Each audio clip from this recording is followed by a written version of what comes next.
За сайн байна уу? Та бүхэн өргөе.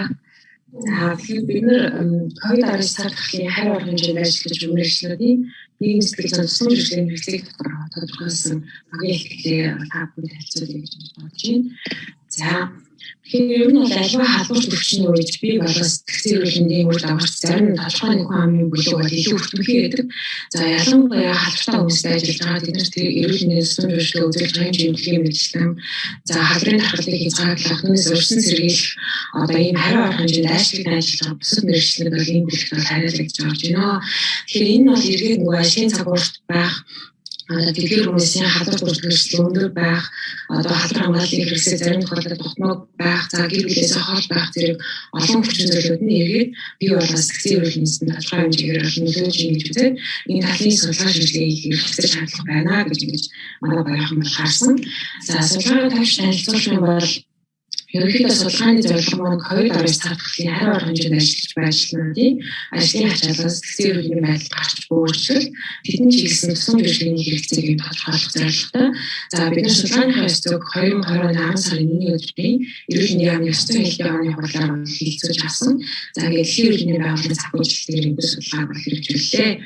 За бидний судалгааны одоо хэрэгжүүлсэн хугацаа бол 20 оны 10 сарын 1-ээс 25-ны хооронд байгаа. Тэгээ энэ төсөв гэхээр яг Монгол улсад одоо дотооддоо халдвар тарахын яг өмнөхөн одоо хэрэгжүүлсэн судалгаа байна. Бид бүх судалгаа хэрэгжүүлэхдээ тоон болон чанарын судалгааны аргыг бол ашигласан. За ингээд бид нэр даас хорны буюу стресс төвшөр сэтгэл хөдлөлийн үнэлэх асуумж, Коpenhagen ажлаас ашиглах шинжээ асуумж, за мөн фокус болон анзаарч хэлсэн ясыг бол одоо хэрэгжүүлж судалгаа авлаа. За ингээд ерөнхий их хаан зүйн мэдээлэл ярих юм бол нийт судалгаанд 184 тоон судалгаанд 184 мэргэжлэн хамрагдсан. За үүний 21.7% нэмлийн мэргэжлэн, 8.7% зоон зөвшөөрөл судлалын мэргэжлэн, за 35.9% цагаагийн мэргэжлэн, 33.7% цаашдын халбагчдад хамрагдсан. За ингээд 70% нэмэгтэй, 30% нэрхтэй одоо ийм оролцогчдод байсан. За ер нь судалгаанд оролцсон хүмүүсийн 78.2% нь 10 хүртэл хичээлээд ажиллаж байгаа юм байлаа. За ингээд бид нар одоо судалгаа авч байхдаа нийт COVID-19 цар гарснаас хойш тухайн хүмүүсийн ажилд ямар өөрчлөлт гарсан талаар асуухад нийт одоо гарчдын 61.4% нь ажлын ачаалал нэмэгдсэн. За 50% олон багаар ажиллах нэмэгдсэн шаардлага гарч ийн. За 48.9% нь шинэ хүмүүстэй ажиллах одоо шаардлагатай болсон. За тэгээ ер нь 47.3% нь ажилтаа гинж дуудагдах, олон хоноор тусгаарлагдаж ажиллах, ажил төрлийн хувьд тодорхойгүй болох зэрэг юм ажилтаа холбоотой юм өөрчлөлтүүд тэгэхээр гарч ийна гэдэг нь үзэгдэл гарч байгаа. За тэгэхээр энэ үзэгдлүүдийг ерөнхийдөө байгууллага харьцуулаад ингээд аваад үзэх юм бол Мөлийн мэргэжлүүдийн 87.5%, онцгой ажлын алба багш нь 50.8%, зоон зөвшөөрөл судлалын мэргэжлүүд 93.8% нь ачаалал нэмэгдсэн гэдэг юм статистик ачаалал бүхий бол өртөө бол энэ ажиглагдаж энэ харагдсан. За үүний дараагаар бид бол ажлаас хам шинжийг илрүүлэх хичээсэн байгаа. За энэ ажлаас хам шинж гэдэг бол ажлын байрны тулгымсдаг сэтгэл зүйн төвчмөнийг шууд асуудал юм байна. За тэгээ үүнийг одоо үнэхээр бид нэр үүний ашиг шинж ажилтаа холбоотой ашиг шинж үйлчлэгчдээс ашиг шинж гэдэг нэгээр харьцуулаад үзлээ.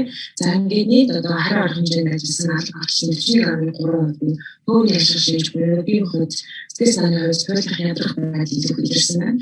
За 25.3% нь ажилтаа холбоотой ашиг шинж буюу ажил амьдралын тэнцвэр алдагдах ажлаас хичмаасан ачаалал нэмэгдэх ийм байдал ажиглагдчих. 29.3% нь үйлчлэгчдээс ашиг ийм шинж илүү их ажиглагдаж гарч иржээ. За энэхүү үзүүлэлтүүдийг бол одоо бусад үзүүлэлтүүдтэй харьцуулж хэмжигдсэн. За ингээд үзвэл илүү тэгээд эмэгтэйчүүд эрэгтэйчүүдээс илүү тэгээд хүүний ашиг шинж буюу бие болоод сэтгэл зүйн хувьд одоо илүү ихээр төрлөж ажиллаж байсан байна. За байгууллагууд ингээд аваад үзэх юм бол энэхийн мэргэжлэн болоод онцгой ажил багцлал түүний ажиллагааны ашиг илүү амбаа хахад үйлчлэгчдээс ашиг зоон зөвшөөрөл судлах онцгой ажил гэсэн илүү хэрэгжүүлж байна.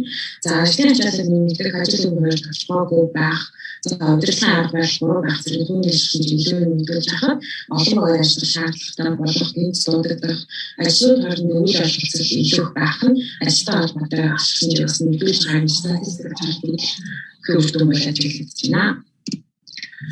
За ингээд бид бүгд тухайн алба багш нар мэргэжлүүдийн сэтгцэн эрүүлэнийг болж байгаа юм болсон. За ингээд үзвэл нийт ажилтнууд 25%-аас дээш сэтгэл хөдлөл өртсөн. За 30.4% нь бас сэтгэл түшигтэй байгаа.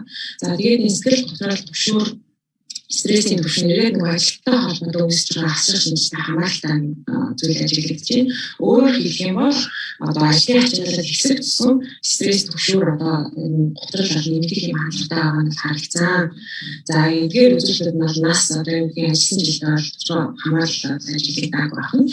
За үүний дараа бид нэр одоо фокус бүлийн болон ганцаарсан бүлийн ярилцлагаар одоо чанарын судалгаа хэрэгжүүлээ. Нийт 45 багш энд орсон.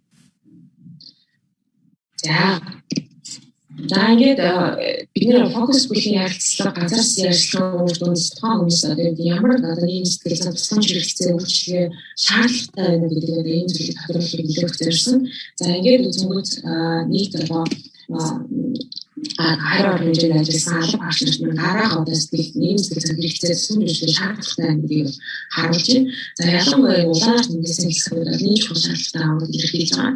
За жишээлх юм бол удирдлага зохион байгуулалтын хувьд асуудал одоо сүнж хэрэгцээ маш их байна гэж яагаад гэвэл одоо энэ COVID-19 цаас тахлын үед бол эмнэлэг цагдаа онцгой гэдэг салбар төвийн хамтын ажиллагаа маш шаардж байгаа.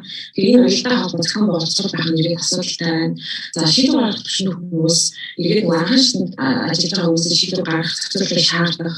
За иргэд арга зүйн зөвлөмж хэмжээг эргэх холбоотой ажиллаж чадахгүй байгаа нь иргэд боломжийн асуудал байна гэж хэмжигдсэн байна. За дараагийн нэг чухал асуудал санхүү буюу цалин урамшууллын асуудал байна. Тэгэхээр ерөнхийдөө цаг хал гарсан цагаас хойш энэ хариу хэмжээнд ажиллаж байгаа хүмүүс маш өндөр ачаалал дээр ажиллаж байгаа. Гэтэл ирээд эдгээр хүмүүсийн маань хөдөлмөр зарцуулалт урамшууллын тэнцвэр гэж хаалгагдсан ийм зүйлүүд бол харагдаж байна. За жишээлх юм бол одоо хэлийн ажлын мэргэжлүүдэд илүү цагийн мөнгө олгодоггүй байх нь, бодогддоггүй байх нь, цагдаагийн алба багш нарт томилтын мөнгө гэж байдаггүй байх нь. Гэтэл онцгой ажлын алба багш нарт томилтын мөнгө буурсан үзэгдэл ажиллагдсан. Эмнэлгийн мэргэжлүүдэд илүү цагийн мөнгө багассан, эсвэл зарим тохиолдолд олгодоггүй байхын зүйлүүдээс харагдаж байгаа. За үүний дараа ажлын ачаалал тийм тэгэхээр одоо энэ хариу арга хэмжээнд ажиллаж байгаа хүмүүс маань ажлын ачаалал маш өндөр 50%-тай нэмэгдсэн гэж хэлсэн.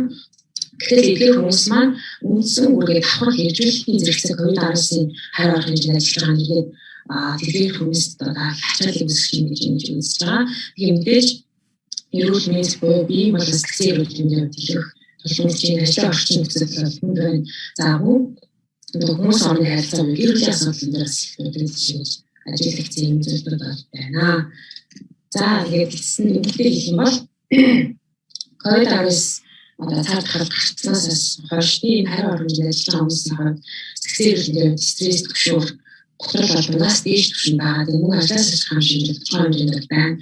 За энэ одоо сэтгцэн өөрсдөө харахад нөлөөлж байгаа гол зүйлүүд гэх юм бол одоо яг энэ цалин урамшил хангалттай байх, удирдлага зохион байгуулалтын тодорхойгүй байдал, ажлын орчин нөхцөл, хангамж, ажлын ачаалал, за тэгээд олон сарын турш амралтгүй ажиллаж байгаа байдлын энэ нөхцөл байдал бас тодорхой хэмжээнд нөлөөлж байна. Энэ учраас бид нэр эдгээр хүмүүсийнхаа энэ талын одоо бэрхшээлүүдэд нь тодорхойлж ажиллах, тусламж өгөх хэрэгцээ шаардлага бол байна гэж харж байна. За баярлалаа.